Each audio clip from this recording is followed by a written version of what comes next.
Okay, so that was round 2 of the argument between these guys and Job. Now we're on for round 3. And this round, in the end, it's going to be Eliphaz and Bildad again, but Zophar is not going to speak at the end, and Bildad is only going to say a little bit. So they're running out of things to say. And then after Job gets done dealing with Eliphaz and Bildad one more time, he's going to go on to a long defense of himself. And we'll get to that probably next time. We'll finish off round 3 today. Okay, Job 22, starting in verse 1. Then Eliphaz the Temanite replied, Can a man be of benefit to God? Can even a wise man benefit him? What pleasure would it give the Almighty if you were righteous? What would he gain if your ways were blameless? Is it for your piety that he rebukes you and brings to... So what can you actually give God, in other words? Like, does God actually need you for anything? If you were blameless and upright and holy, like, what would that benefit God? Is it for your piety that he rebukes you and brings charges against you? Is not your wickedness great? So now Eliphaz is being pretty explicit in saying this is Job's fault. Are not your sins endless? You demanded that he can't list the sins, but he's saying that they're endless. You demanded security from your brothers for no reason. You stripped men of their clothing. Oh, he's trying to get into some details here, huh? So I guess he's unleashing all of the things about Job that he thinks Job did wrong. Let's see if any of this actually has any merit to it. Because he's going to try now to actually list some specific sins of Job's. You demanded security from your brothers for no reason. You stripped men of their clothing, leaving them naked. Now, that was like we're talking about like a pledge here. Like he demanded them to give him things like collateral for no reason. You stripped men of their clothing, leaving them naked. You gave no water to the weary, and you withheld food from the hungry. Though you were a powerful man, owning land, an honored man, living on it. And you sent widows away empty-handed, and you broke the strength of the fatherless. That is why snares are all around you, why sudden peril terrifies you, why it is so dark that you cannot see, and why a flood of water covers you. Is not God in the heights of heaven? And see how lofty are the highest stars. Now, they had no idea what the stars really were, of course. All they knew about the stars is looking up and seeing them in the night sky. We know more about the stars now than these guys did. And how high, how lofty, if this guy thought the stars were lofty, how lofty should we think the stars are, knowing now what they really are, and how far away they really are? Yet you say, what does God know? Does he judge through such darkness? Thick clouds veil him, so that he does not see us. As he goes about in the vaulted heavens. There's only reference to the heavens being a vault. Will you keep to the old path that evil men have trod? They were carried off before their time. Their foundations washed away by a flood. I don't know if it's the flood or just a flood. They said to God, leave us alone. What can the Almighty do to us? Yet it was he who filled their houses with good things. So I stand aloof from the counsel of the wicked. The righteous men see their ruin and rejoice. The innocent men mock them, saying, surely our foes are destroyed, and fire devours their wealth. Submit to God and be at peace with him. In this way, prosperity will come to you. That's a prosperity gospel right there now, isn't it? Accept instructions from his mouth, and lay up his words in your heart. If you return to the Almighty, you will be restored. If you remove wickedness far from your tent, and assign your nuggets to the dust, your gold of Ophir to the rocks and the ravines, the things that you are treasuring and hoarding, in other words, then the Almighty will be your gold, the choicest silver for you. Surely then you will find delight in the Almighty, and will lift up your face to God. You will pray to him, and he will hear you, and you will fulfill your vows. When you decide what you decide on will be done, and light will shine on your ways. When men are brought low, when you say, lift them up, then he will save the downcast. He will deliver even one who is not innocent, who will be delivered through the cleanness of your hands. He's actually going to do this for these three guys later on. God is going to tell Job to sacrifice these guys' behalf later on. Then Job replied. That's the last thing that Eliphaz is going to say, by the way. He's done speaking now. Then Job replied, "Even today my complaint is bitter. His hand is heavy in spite of my groaning." Or the hand on me is heavy in spite of my groaning. His hand is on me. In spite of my groaning. If only I knew where to find him. If only I could go to his dwelling. God is eventually going to come to Job. Job doesn't have to go to God. I would state my case before him and fill my mouth with arguments. How many of us have wanted to argue with God over the years? Our God, every one of us does at some point or another. I would find out what he would answer me and consider what he would say. Would he oppose me with great power? No. He would not press charges against me. There an upright man could present his case before him, and I would be delivered forever from my judge. So Job thinks he's going to handle himself pretty well on the day when he meets God. God is going to come to him eventually. We'll see what happens when he does. But if I go to the east, he is not there. If I go to the west, I do not find him. He's hiding from Job right now. When he is at work at the north, I do not see him. When he turns to the south, I catch no glimpse of him. But he knows the ways I take. When he has tested me, I will come forth as gold. My feet have closely followed his steps. I have kept to his way without turning aside. I have not departed from the commands of his lips. I have treasured the words of his mouth more than my daily bread. So he has done all the right things. He's had the right attitude. He's not done these things that Eliphaz has accused him of. And yet, this has still happened to him. But he stands alone, and who can oppose him? He does whatever he pleases.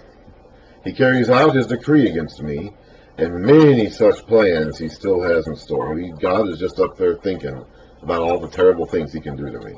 That's just, he's got all these things he wants to do. He's already done some of them. He's got all the other things he wants to do to me. It's like, what am I going to do about it? That is why I am terrified before him. When I think of all this, I fear him. God has made my heart faint. The Almighty has terrified me. Yet I am not silenced by the darkness, by the thick darkness that covers my face. So despite all of this, he's still searching for God. In the end, I believe that's why Job is not considered to have sinned, or God does not express dissatisfaction with Job's response to all this. At the beginning of the book, we read that Job did not sin by cursing God. He did curse the day he was born, but he never cursed God. At the end of the book, God does not express dissatisfaction with Job's statements. He does express dissatisfaction with these three guys' statements, but not Job's.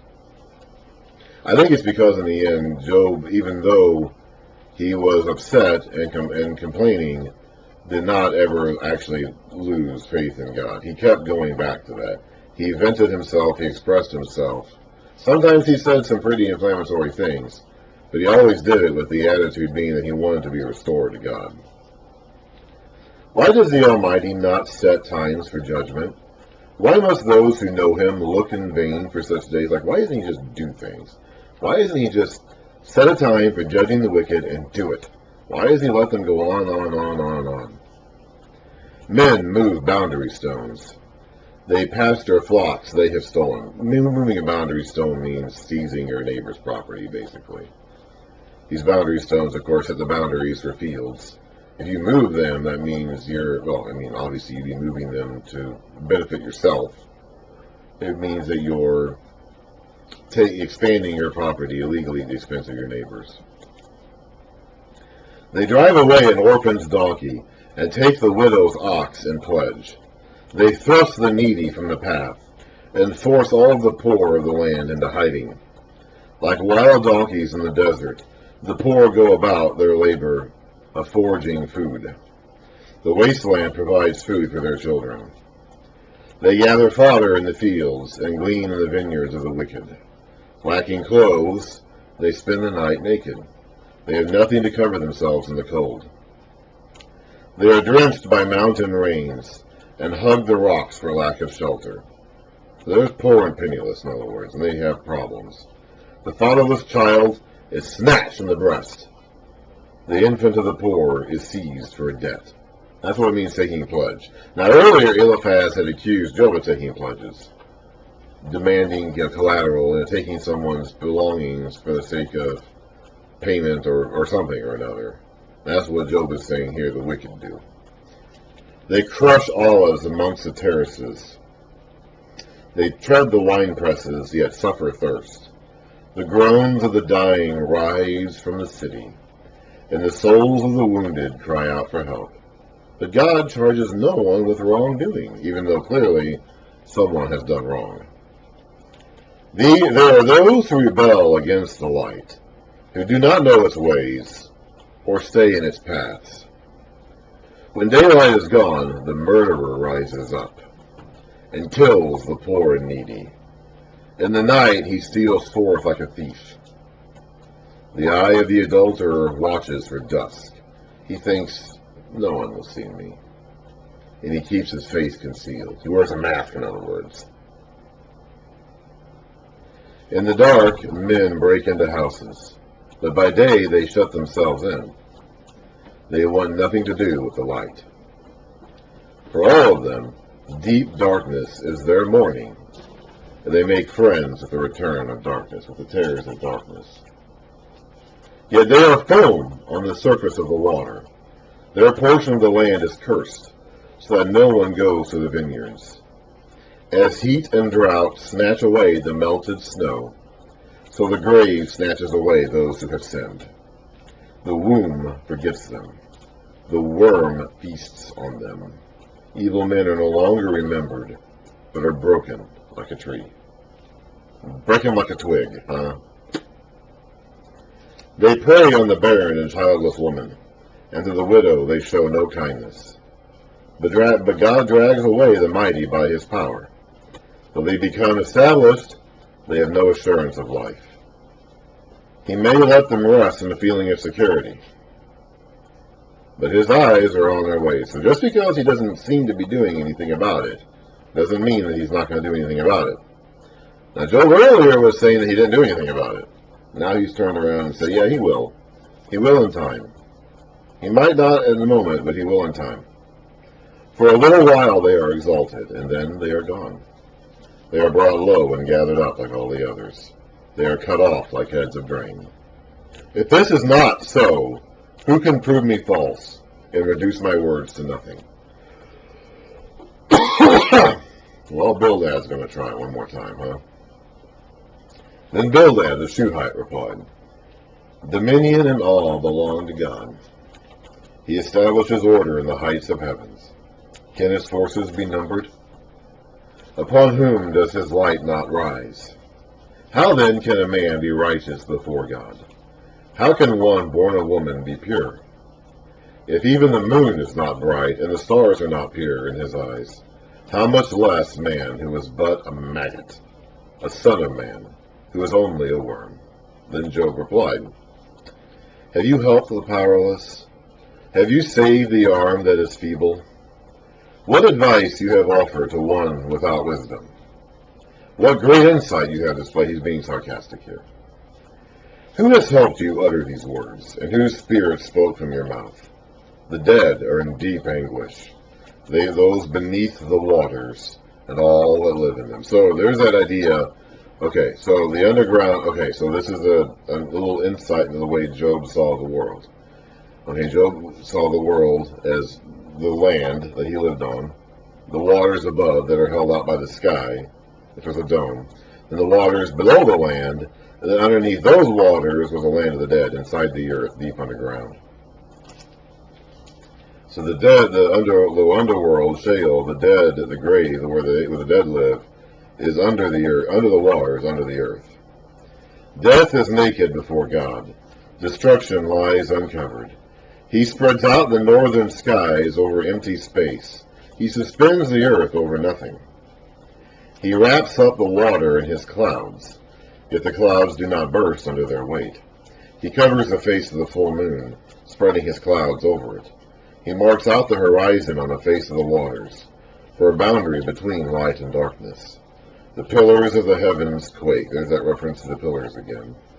That could be either the mountains that hold up the sky or the earth. This, in case, I guess, is the mountains that hold up the sky. The pillars. There's two kinds of pillars in this worldview. The mountains, which are surround the earth. The earth itself is viewed as a flat disk, and the mountains are all around it, and they hold up the sky. So this would be the pillars of heaven. And there's also the pillars of the earth, which hold up the earth from below. By his power he turned up the sea. By his wisdom he cut Rahab to pieces. There's that idea of the sea monster again. Now Genesis 1 said nothing about a sea monster. Now other ancient cosmologies talked about a sea monster, but this God didn't fight a sea monster at creation. However, Job here is saying that, remember, Job wasn't an Israelite, so we don't have to get too fussed over Job's worldview in that sense. By his breath the skies became fair. His hand pierced the gliding serpent. Again, we have no account of that actually happening anywhere in the scriptures. But that idea of the gods fighting as a giant sea monster was prominent in this region of the world at that time. And these are but the outer fringe of his works. How faint the whisper we hear of him. Who then can understand the thunder of his power?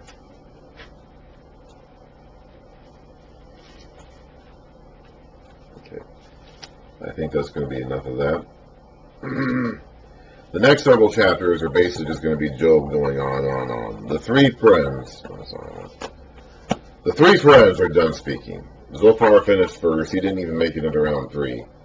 And then Eliphaz and Bildad spoke, and they're done.